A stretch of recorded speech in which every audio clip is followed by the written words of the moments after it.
Hey guys, this is your girl Living Caregiver Uncut, and today is another beautiful day that the Lord had made, and we are gonna be glad in it. God is so good and faithful. Guys, continue to hold on to His unchanging hands. Guys, try the midnight prayer, it's so effective. Try and pray at midnight or at 3 in the morning. Talk to God about every and any situation that you're going through. Put it at His feet. He will answer your prayer, okay? I did it. It works for me, and I'm encouraging you to do the same. Okay, guys, I want to thank you for subscribing to my YouTube channel. Thank you for following me on Instagram and Facebook. Guys, you are the one why I'm here.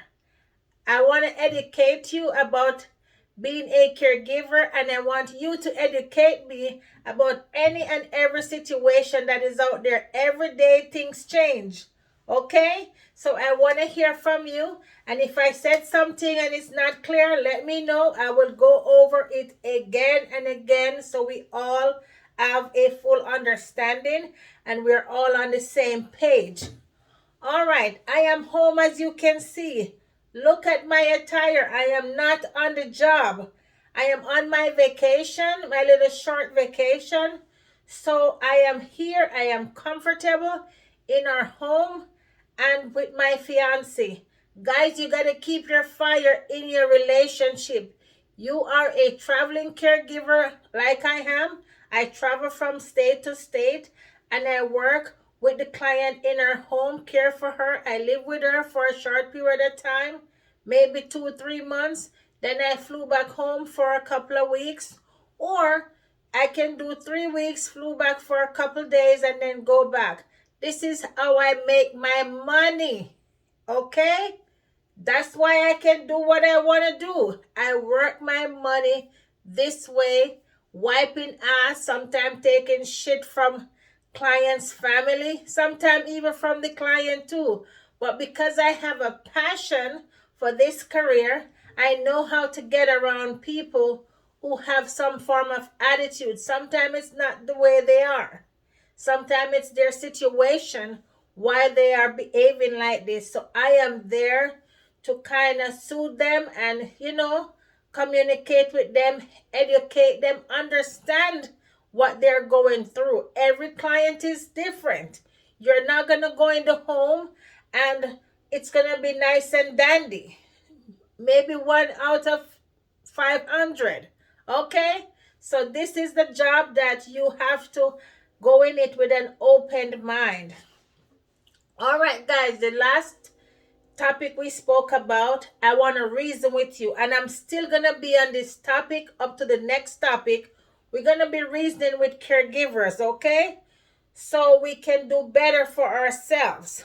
Caregivers that are in the home, whether you work hourly and you go home, guess what? This is for you. And if you work in another field, what I'm going to be talking about is for you too. All right. So I am saying this. We talk about being jealous of someone else, the case that they have, the client that they have. Guys, you don't need to be jealous. Okay, I want to reason with you. You don't need to be jealous of someone else's job because God made you special. You are special, you are loved. So first we're going to start off with some self-love, okay? Yes, try and love yourself first. When you love yourself first, it will help you with your relationship around others. But first, it will help you in your home, with your fiance, with your kids. You will know how to relate to your loved one right in your home first. So when you go outside, you know how to relate to someone else in a respectful way. Even when they're disrespectful, you still show love. I do the same. People disrespect me all the time. Well, not all the time, but every now and again I run across it. I know how to deal with those people. I'm not going to be a bitch. I am going to keep this real because this is Living Caregiver Uncut. Go to YouTube, go to Instagram and Facebook. It's Living Caregiver Uncut, and it means We're not exposing the client's privacy. We are talking about everyday situations that are going on in this job, in this career, and in the homes with clients and with caregivers and with agency too. I'm not bashing agency alone. I'm not bashing caregivers, and I'm not bashing clients. I am talking about real time, real issues that are happening in this career. Okay? And it's all about education too. It helps you to go in the home and handle yourself. It helps you to know about different illnesses. We'll be talking about that too, that affects the elderly. And it helps you with the different devices. We'll be talking about those different devices that we're going to be using in the home. All right, or we are using in the home right as I speak. So we are talking about self-motivations, self-love. That's the topic I'm on. Caregivers, you got to love yourself before you can even love someone else. That is why sometimes a relationship don't work out, because we focus on other things when we didn't start with ourselves. So we're going to start with ourselves, okay? Love yourself. Stop being hating. Stop being jealous. You don't need to be. There's not a bone of jealous in me. I can tell you this, because I always want to have my own. And I always want to try to be different. I am not a follower. I don't live in people's shadow. You don't have to live in people's shadow, guys. You have your own shadow. If someone want to live in your shadow, kudos to them. You don't have to do it. God made everyone special, just like our thumbprints, our fingerprints. Guess what? You don't have my fingerprint. And if I even file on my fingerprint, it's going to be the same. There's no changes, because we have different DNA system. So what am I saying? Be your own self. Be your own self, guys. Dance in the rain, dance in the mirror, and laugh at yourself and love yourself. Accept your flaws. If you can do something to change it, go ahead and change it, okay? Yes, you don't have to hate anyone. All right, we're talking about this caregiver working money. Guys, let me tell you, I enjoy my money when I work it, because you know what? I do it with love. I do it with compassion. And I am grateful and I appreciate every penny that I made, because you know what? I don't go on the job and settle for less. When you get the job with the agency, or if you're working privately, you accept a acceptable rate that is going. You don't go and work for that one agency is going to pay you way less of what the state rate is. Then you go in there bickering and complaining about your pay and all that. Guys, you control your life. You are the CEO of your life. You are the CEO of your paycheck. You know what you're going to get when you go inside there. Nobody don't put me on no job and then tell me how much I'm going to work later. Hell no, I'm not going to do that. I have to do the maths and see if this is going to work for me. Guess what? You're not going to pay me less than what's... I have something to talk about another time too, where agency paying some girls because they don't have this and that, and they paying them for $4.50 an hour. Guess what? That's another topic to talk about. Not in this topic right here. I am trying to motivate you guys and help you to enjoy your pay more and to do better with your pay, so you can show something out of it. I'm going to be talking a little bit about the taxes. It's the tax season. Guys, you don't need to be spending emotionally, okay? You don't need to spend emotional on some things that you don't even need, because you see that money. Put the money to something good, something that you can save towards one of your goals. We talk about goals. We talk about goals that you have.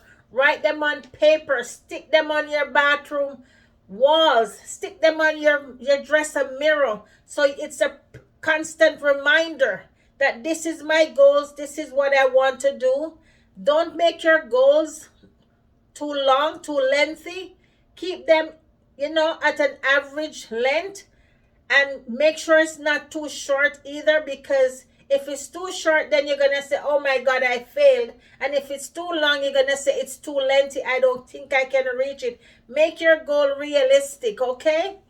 And guys, let me tell you something. When you work your pay, put some of the money away. I don't care how much bills you have to pay. If it's even $50, make sure you put $50 a week in a savings. If you want to, you can make it automatically come out of your pay. Or $100. I don't know. Some of you guys can save $500 a paycheck. Yes, you can do that. Save $500 a paycheck. Caregivers can save $500 a paycheck, or even $2,000 a month. You get paid 4 times a week, 4 times a month, sorry. You get paid weekly. You can save $500 a week. That would be $2,000 a month. Save that money and have your goal. This tax return season, use your tax money, clear up some credit that you have to clear up. You know, you don't have to pay it off one time. You don't have to pay creditors to clear your credit.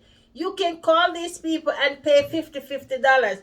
What I can tell you, don't pay them from your checking or your savings account.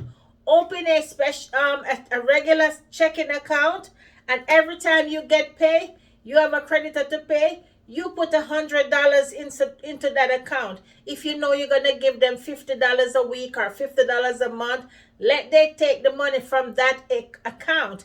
Do not let they take it from your money, your checking account where your pay comes, or your savings account where you dump your money. Guys, let me tell you something. You can live in a nice home. You can drive a nice car that is paid off for. I did it. You can do it too. Just working as a caregiver. I am a nurse. I stopped working as a nurse years ago. But guess what? When you have those accolades in your caps, you can use it to negotiate working as a caregiver, and you can accumulate a lot. Okay? Yes, when you have other credentials, put it on your resume. Employees want to see that. Clients, family, we're glad to know that they have a nurse in the home working as a caregiver. They will pay you a lot more or extra just to work as a caregiver. So you can do it. So what am I saying? Save your money, honey. You can save $500 a week. You can do it. Put away $500 a week. All my caregivers out there, I know how much you work. You can save $500 a week. I have a mortgage. You can do it. You have a rent. You can do it. I don't have a car payment. I buy my nice car years ago, and it's paid off for, because I didn't just pay the minimum. I dump more than what the monthly payment is, and paid off real quick. You can do it. Stop every year when you get your taxes, you're getting out a new car. That's bullshit. That's wasting money. So you keep going upside down, or you didn't put insurance on the car and something happened. Guys, you got to think wisely with your money, especially in this time. It's Corona time. A lot of people not working. We are grateful that we have a job, because this career is growing. So if you feel like you want to come into this career, go ahead and do it. We'll be talking about these topics on my live tomorrow. Guys, remember, I gotta go. I'm gonna cut this. This is going to be a part 3 and a part 4, because this is the reasoning season. I need to talk to you, because a lot of you have all that clump of money coming in your hand. I need to talk to you about it. Just help you out to invest your money and do the right thing with it. Tonight, today's Friday. Tonight we're going to have our live between 8 and 9. And we'll be talking about all these things. I have your questions. I heard your calls. I heard your cry. People are crying. Guys, help each other. Listen to someone. Encourage someone. Because people are depressed. I get phone calls every day. People are depressed. Family member, help out your loved one. Guys, I gotta go. You be safe. COVID is real. Wash your hands. Wear your mask. Social distancing. Guys, remember, we're here to save lives and care for the elderly. Goodbye. I love you.